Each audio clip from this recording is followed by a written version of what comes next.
드리니라. 아멘. 성탄절을 얘기하고 기다리면 꼭 빠지지 않는 분들이 동방박사들입니다. 동방하면 동쪽에 있는 박사들이지요. 예수님 나신 베들레헴에서 동쪽은 어디쯤 될까? 이제 대략 그 많은 이스라엘의 전쟁과 굴곡에서 이렇게 흩어진 사람들 중에 하나라고 보는데, 동쪽은 바벨론을 정복한 페르시아에 머무는 박사들로 추측하고 있습니다. 그 페르시아와 베들레헴 사이의 거리를 한 직선 거리로 하면 890km 정도 되고, 그리고 하란과 사막을 이렇게 거쳐서 올라면은 그 가는 길이 베들레헴에서 페르시아에서 베들레헴까지 가는 길이 한 1600에서 1900km 정도로 이렇게 보고 있습니다. 굉장히 먼 거리지요. 그렇게 먼 거리를 동방박사들이 가는데 요즘처럼 도시나 숙소가 이렇게 있는 게 아니고 험한 길이니까 교통수단도 없으니까 적어도 2달 이상은 가는데 걸렸고, 또 오는데 그만큼 걸리고, 험난한 길이고, 가는 길에 도둑떼들도 있고 강도떼도 있고 맹수들도 있고 또 질병도 있고 아주 모든 게 불편한데 거의 생명을 걸고 지금 베들레헴으로 가는 거예요. 또 가서는 최고의 예물을 드리지요. 그런데 이런 모습을 볼 때 동방박사들이 아기 예수님을 만날 때 무슨 출세를 하거나 성공을 기대하고 간 것 같지는 않지요. 이제 태어난 아기 예수님한테 뭘 기대하겠어요. 또 아기 예수님 따라갈 때 뭔가 경제적인 이득 이런 것도 계산한 것 같지는 않지요. 이들은 그 구약 성경을 아는 사람이고 구약 성경을 연구하고 그리고 천문학을 연구하다가 별 하나를 보고 간 거예요. 그러니까 하나님의 특별한 약속을 붙잡고 간 거예요. 왜 갔을까요? 이제 이런 관점을 다시 생각해 볼 수 있는데, 사람들은 대부분이 자기중심적이에요. 그래서 자기가 소중한 것에 돈을 쓰면 보람 있고 뿌듯하고 기뻐요. 근데 자기가 별로 소중하지 않은데 돈을 쓰면 낭비했다고, 속상하다고 그렇게 생각해요. 왜 그러죠? 자기 중심이니까. 자기가 중심으로 모든 우선순위를 자기를 중심으로 두니까. 예수님을 믿는데도 동방박사들을 생각하면서 보면 이게 아까 말씀드린 무슨 출세, 성공, 경제, 이건 다 자기와 이득이 있을 때 하는 거잖아요. 근데 이득이 없으면 안 하잖아요. 그래서 그런 관점에서 동방박사들을 보는 거예요. 그럼 그런 거 없는데도 가고 있다? 그러면 동방박사들의 길은 지금 예수님을 모르는 사람들의 관점에서는 헛된 일에 낭비하고 있는 거예요. 헛된 일에 낭비하고 있는 거예요. 그러면 저 사람들은 왜 쓸데없는 일에 저렇게 시간, 체력, 재물을 낭비하면서 저런 일을 할까? 이들이 예수님 앞에 왔을 때의 모습을 오늘 본문 2장 11절에 이렇게 말씀하세요. 집에 들어가, 이제 그 집이 뭐 왕이신 예수님 태어났으니까 엄청난 궁궐이 아니고 초라한 집에 마구간이에요. 들어가 아기와 그 모친 마리아에 함께 있는 것을 보고 엎드려 아기께 경배하고 보배 합을 열어 황금과 유향과 모략을 예물로 드리니라. 황금을 드렸다고 하잖아요. 대개 옛날에는요, 금은 왕에게만 바치는 선물이었어요. 그래서 동방박사들이 아기 예수님께 금을 드렸다는 것은 예수님이 왕이시라고 고백하는 거예요. 지금 그 먼 거리에서 와갖고 멋있는 집에 있는 것도 아니고 방에도 있는 것도 아니고 마곡간에 있는 그 아기를 왕이라고 인정하는 거예요. 어디서 그게 나왔겠지요? 구약에서 말씀하셨기 때문에. 유향은요, 관목나무에 상처를 내서 거기에서 나오는 진액을 향품으로 만드는데 이게 대단히 향이 진하고 오래 간대요. 얼마나 가냐면 얘긴 그러더라고요. 유향의 향을 피우면 2km를 간대요. 향이 굉장히 멀리 퍼지는 거죠. 그리고 한번 향을 피우면 100일이 간대요. 그 향이. 그러니까 굉장히 비싸고 좋은 향인데 구약 읽다 보면 하나님께 제사를 드릴 때 유향을 피워요. 그런데 사도 요한이 요한계시록에서 천국을 보는데 우리가 기도하잖아요. 우리가 기도하는 게 하늘로 올라가는 걸 이렇게 표현했어요. 향연과 함께. 향을 피우면 연기가 어떻게 올라가요? 바람 불면 바람 타겠지만 공간 안에서 하면 위로 올라가겠지요. 향연이 이렇게 올라가는 것처럼 우리의 기도가 유향의 향연과 함께 하나님께 올라가더라. 그래서 이 향연은 하나님께 나아가는 제사장적인 권위가 있는 거예요. 그래서 예수님께 그 값진 유향을 선물로 드리는 것은 당신은 우리를 하나님께 죄와 허물로 죽은 우리를 하나님께 인도하는 그분 그리스도십니다. 이런 고백인 거예요. 몰약도 나무에 상처를 내서 그 즙으로 만드는 건데 이건 주로 어느 때 쓰냐면 시체의 방부제나 간간히 마취제로 썼어요. 그러니까 이거는 뭘 의미하죠? 예수님이 우리의 죄를 위해 죽으실 걸. 그래서 동방박사들이 드린 이 황금 유향 몰약은 그 값도 대단히 가치 있지만 의미가 있어요. 동방박사들은 이미 구약을 다 알고 천문학적으로 여러 가지 조사하다가 알게 된 거니까 그 주변에 있는 제사장, 서기관, 율법학자들은 몰랐는데 멀리서 교회도 멀리 있는 사람들이 일찍 오더라고요. 가까이 있는 사람들이 조금 늦게 오고 그러더라고요.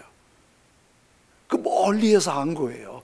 멀리에서 알고 그렇게 어렵게 와서 힘든 길 그리고 값진 예물은 어떤 사람이 헛된 일에 낭비한다고 생각하는 것과 달리 너무 귀하신 주님께 당신은 나의 주시며 나의 왕이십니다.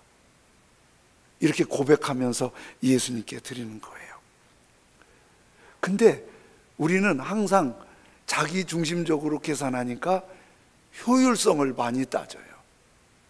그러니까 경제 원리가 뭐예요? 최소의 비용으로 최대의 효과를 내는 거예요. 이런 관점으로 하면 동방박사들은 최대의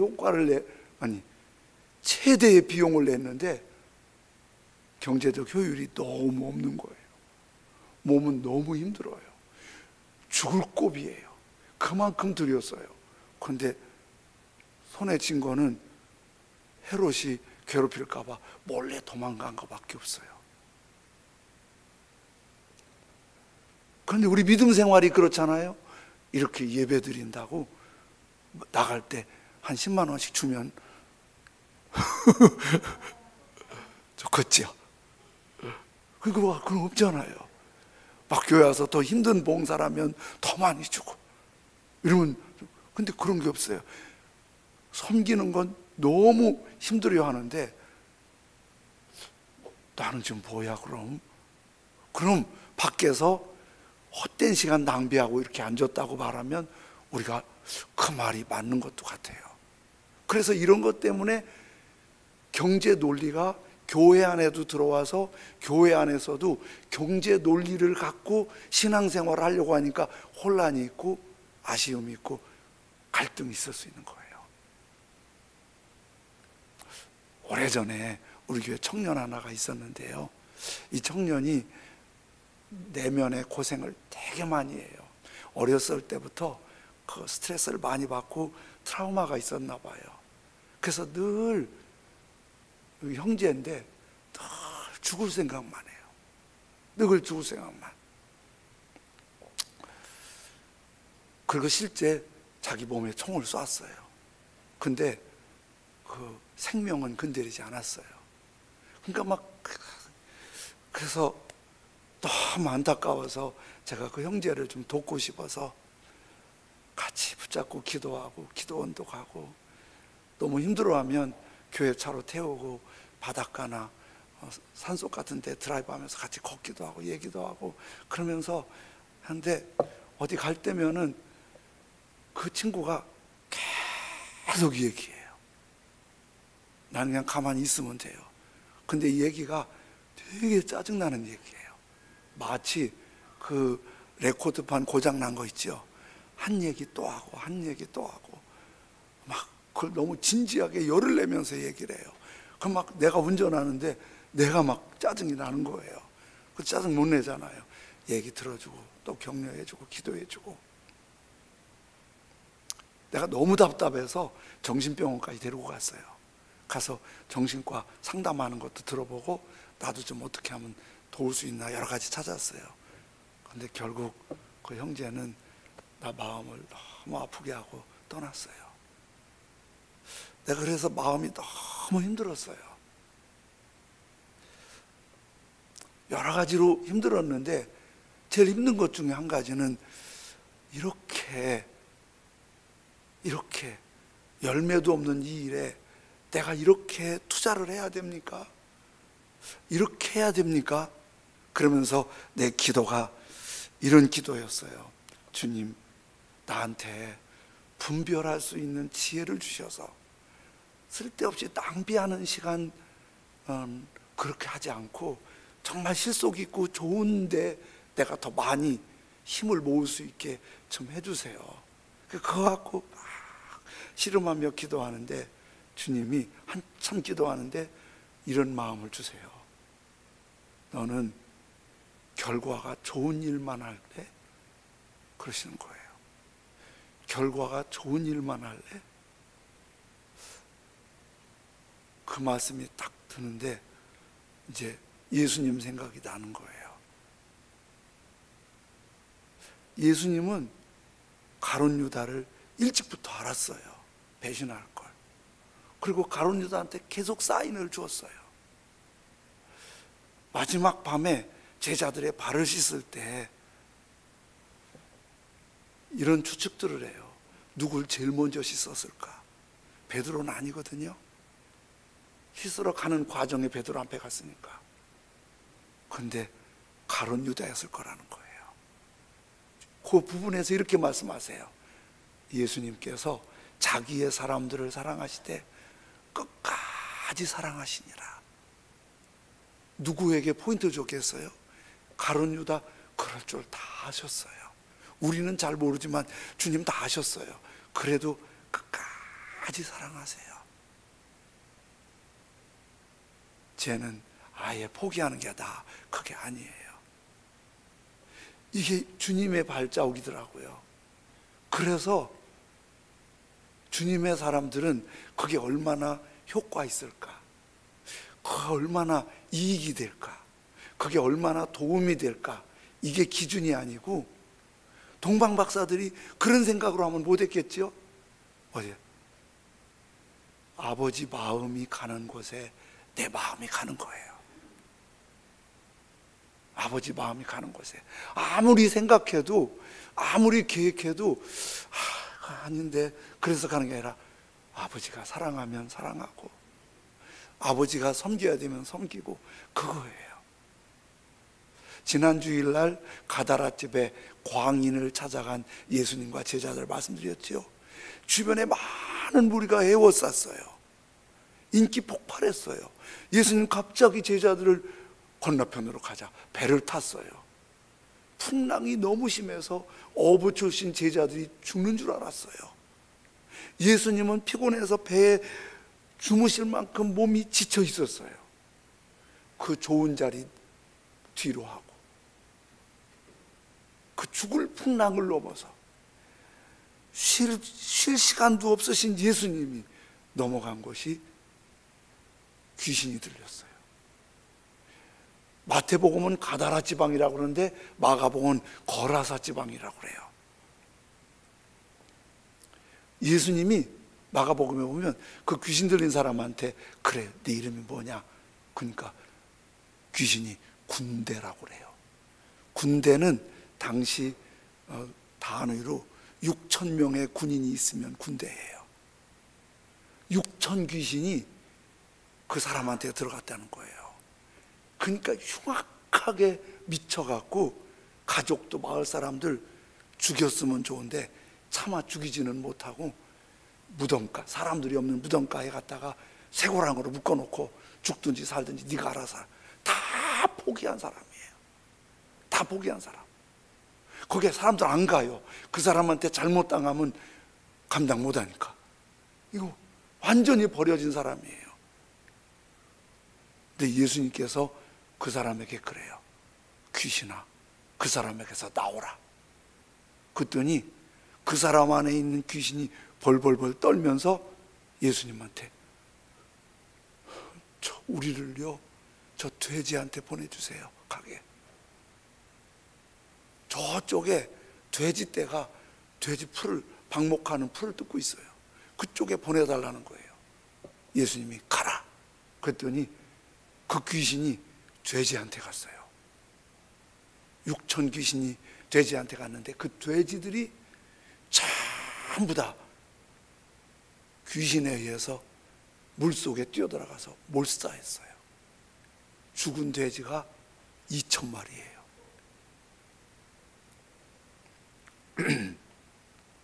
여러분,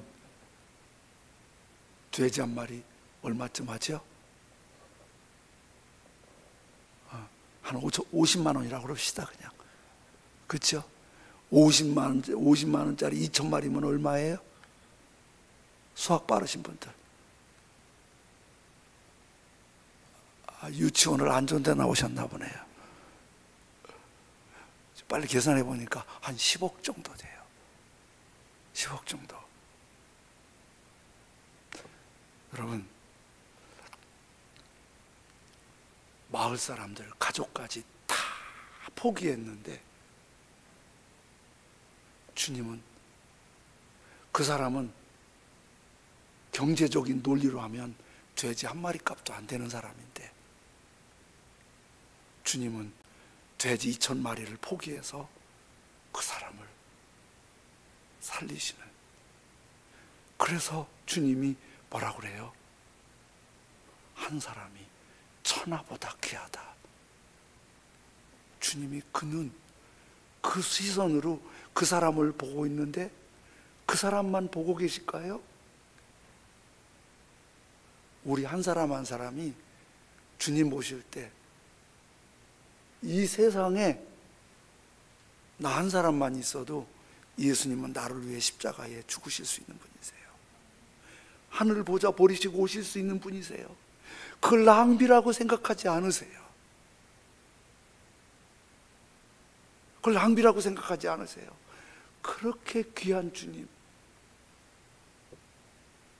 헨리 나우엔이라는 그 천주교 계열의 예수회에 소속된 사제인데요. 이분이 미국에 가서 공부를 했어요. 심리학을 하고 신학을 했어요. 워낙 탁월하니까 예일 대학에서 이분을 교수로 초빙했어요. 그래서 교수로 활동하는데, 교수면 예일 대학이나 이런 미국의 유수 대학은 모든 공부하는 사람들의 가고 싶은 로망이잖아요. 거기서 많은 혜택을 누리면서 제자들을 가르치고 인기 폭발하는데 갑자기 이분에게 예수님한테 미안한 마음이 드는 거예요. 그렇게 기독교 복음주의자들도 이분하고 공감하는 게 참 많아요. 근데 예수님한테 미안한 마음이 드는 거예요. 예일대학 사표를 내고 페루로 내려가요. 남미에. 그리고 빈민가에 가서 그 빈민들하고 함께 생활하고 함께 먹고 함께 자고 그들을 가르치고 그들에게 기쁨과 희망이 되어줘요. 그러다가 건강상에 어려움도 있고 조절할 일이 있어서 다시 미국으로 와요. 미국으로 오니까 이번에는 하버드에서 이 사람을 초청해요. 그래서 하버드 대학교에서 이분이 교수를 해요. 근데 교수하다가 또 마음이 주님의 그 평화가 메마른 거예요. 다 좋은데 마치 다윗 왕이 왕궁에서 다 누리고 있지만 구원의 기쁨을 회복시켜 달라고 하듯이 이 나우엔이 마음이 안 편한 거예요. 그래서 다시 하버드 대학을 사표내고 캐나다 토론토에 나르시라고 하는 그 정신장애, 정바가 장애자들 공동체로 가요. 그리고 그들을 섬겨요. 하는 일이 그동안 공부한 거 하나 쓸데없어요. 기저귀 갈아주고 목욕시켜주고 밥 먹여주고 흘리면 닦아주고 그냥 단순 노동을 하는 거예요. 그렇게 하다가 1996년도에 심장마비로 주님의 부름을 받아요. 이렇게 말하는 분들이 있어요. 그때 참 헨리 나우엔은 그 실력, 그 천재성, 그 지식 얼마든지 많은 후진들에게 길을 보여주고 미래를 보여주고 바른 길을 보여줄 수 있는데 그 좋은 실력을 왜 거기 가서 낭비했냐? 그는 주어진 걸 낭비했다고 그렇게 평하는 사람들이 있었어요. 그런데 예수님도 그걸 낭비했다고 할까요? 그분은 예수님의 마음이 가는 곳에 간 거예요. 경제 논리는 낭비라고 할지 몰라요. 동방박사들의 모습이 어떻게 보든지 달라요. 믿음이 없는 사람의 눈으로 보면 왜 저렇게 고생하니? 그걸 왜 거기다 그렇게 낭비하니? 마치 마리아가 옥합을 깰 때 가룟 유다가 왜 그렇게 허비하니? 그런데 예수님은 그러지 말라. 저가 내게 좋은 일을 하였느니라. 복음이 전파되는 곳에 저 여인의 한 일도 오래 기념이 되리라. 전해오는 글에 의하면요, 동방박사가 원래 4명이 출발했대요. 그런데 황금 유향 모략을 가져간 사람이 있는가 하면 4번째 사람은 3가지 보물을 가져갔대요. 루비, 청옥, 진주. 이것도 굉장히 값진 건데 그걸 예수님께 드리려고 가지고 출발했대요. 같이 4명이 출발해 가다가 길에서 유대인 한 사람을 만나는데 굉장히 가난하고 병들어서 누군가 돕지 않으면 죽게 생겼어요. 그 도착하지 못한 나머지 떨어진 한 사람의 동방박사를 전하는 글에는 아르타반이라고 해요. 이 아르타반은 가지 못하고 그만 그 사람이 불쌍해서 먼저 가라고 그러고 길에 멈춰요. 그리고 그 사람을 돌봐줘요. 다 돌봐준 다음에 자기가 다시 예수님을 찾아가긴 가야겠는데 이 사람이 아직 회복이 안 돼서 그 사람한테 자기가 예수님께 드릴 루비 하나를 꺼내서 그 사람한테 주며 요거로 돈 만들어서 건강 챙기세요. 그렇게 해주고 다시 예수님께 발걸음을 향하는데 너무 미안해요. 그래서 이렇게 기도하면서 가요. 주님, 죄송해요. 주님께 드릴 거를 다른 사람한테 주었어요. 애한 주었어요. 그렇게 하고 가요. 그리고 얼마를 가다가 보니까 다른 동방 박사들에 비해서 좀 늦었어요. 좀 늦었어요. 그 베들레헴에 갔더니 이미 3명의 동방 박사는 천사의 안내를 받아 돌아갔고, 헤로드 왕이 예수님을 죽이려고 베들레헴 주변의 아기들을 다 죽이라고 내려서 군인들이 돌아다니면서 집집마다 아기를 죽이는 비극이 있는 거예요. 어느 집에 가다 보니까 엄마가 얼굴이 새파랗게 질렸어요. 군인이 와요. 아기가 죽게 생겼어요. 아르타반이 그 아기가 죽는 걸 참아 볼 수 없어요. 그래서 예수님께 드릴 예물을, 그 중에 청옥을 꺼내서 군인한테 뇌물로 줘요. 이 아기 좀 살려달라고. 그래서 그 아기를 살리고 예수님께 드릴 거를 군인들한테 주고 또 가면서, 주님께 또 드렸어요. 절 좀 용서해 주세요. 그리고 아르타바는 30년 넘게 이스라엘 주변을 방황하면서 예수님을 찾았는데 못 찾았어요. 30년 넘어서 어떻게 하다가 예루살렘에 갔어요. 예루살렘에 갔더니 왕이신 예수님이 십자가에 죽게 됐다는 거예요. 마지막 남은 진주로 예수님을 좀 구해보겠다고 쫓아가고 있는데, 가는데 어떤 소녀가 막 소스라치게 울고 옷은 찢어지고 뭐 그런, 그 얼굴에는 상처가 있고 그래요. 저쪽에서 엄마 같은 여자가 흐느껴요. 보니까 엄마가 빚을 갚지 못해서 딸이 노예로 끌려가는 거예요. 아르타반이 그걸 보고 더 마음이 아파요. 그래서 마지막 남은 진주를 노예상한테 주고 소녀를 뺏어서 엄마 품에 안겨줘요. 그리고 70노구의 힘없는 모습으로 예루살렘 길을 거는데 마침 지진이 생겼어요. 그리고 지붕에서 기와장인지 나무 토막인지 툭 떨어지면서 머리를 툭 쳤어요. 아르타반이 쓰러져서 숨을 거두게 되었어요. 끙끙거리면서 이렇게 주님께 고백해요. 하나님, 죄송합니다. 새로운 왕 메시아를 만나 경배하려고 평생을 찾아다녔지만 만나지 못한 채 이렇게 죽게 되었습니다.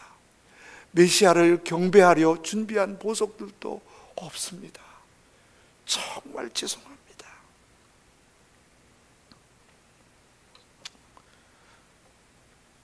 그런데 주님께서 아르타반한테 말씀하세요. 이미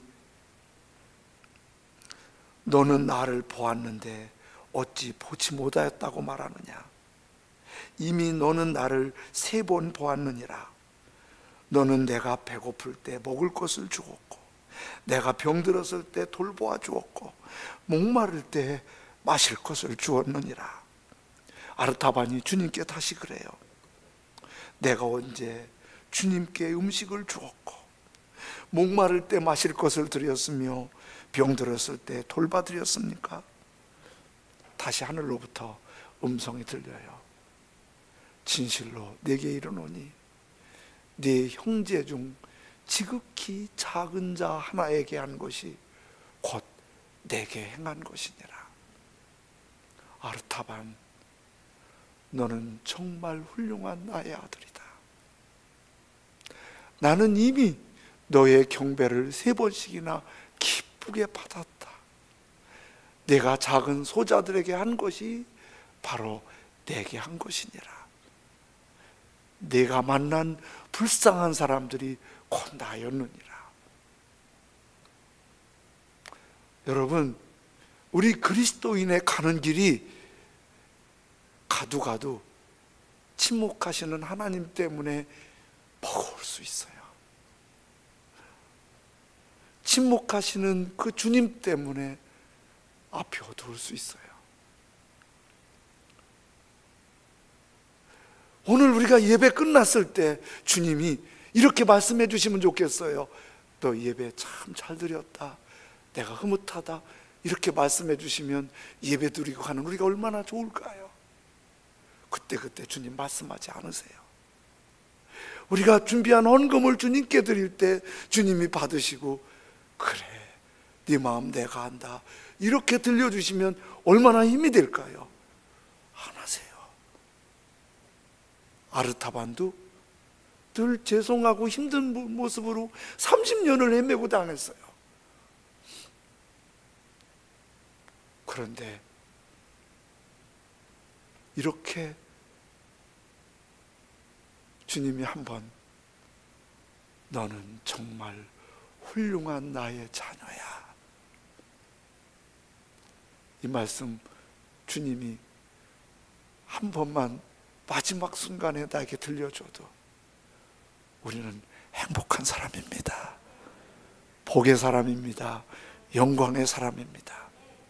어제 교회에서 주일 준비하면서 왔다 갔다 하는데 교회 분위기가 너무 좋아요. 4층에서도 본당에서도 여기저기서 주님 오심을 준비해요. 이렇게 이쁘게 장식도 섬기고 꾸미고, 또 성탄절 이브에 어떻게 섬길까도 준비하고, 그때마다 주님이 오셔서 그래 이쁘다 이쁘다 그렇게 말씀 안 하세요. 그 모습을 보면서 저도 감사했어요. 그런데 이런 기도가 나오더라고요. 저렇게 열심히 준비하는 게 이벤트가 아닌 중심이 아버지께서 받으셨으면 좋겠다, 그런 모습으로 섬겼으면 좋겠다. 그리고 주님이 그때 말씀하지 않으시지만 너는 훌륭한 내 사람이야. 주님의 손 잡을 수 있는 사람 행복한 사람입니다. 기쁨이 솟아납니다. 영원한 복이 있습니다. 그 은혜가 이번 성탄절에도 낭비가 아닌 가장 행복한 섬김으로 주님이 접수해 주시고 우리 끝까지 주님 앞에 복 있기를 예수님의 이름으로 축복합니다. 아멘. 다 표현 못해도 나 표현하리라. 다 고백 못해도 나 고백하리라. 다 할 수 없어도 나 알아가리라. 다 닮지 못해도 나 닮아가리라. 우리 찬양하며 주님을 향하겠습니다.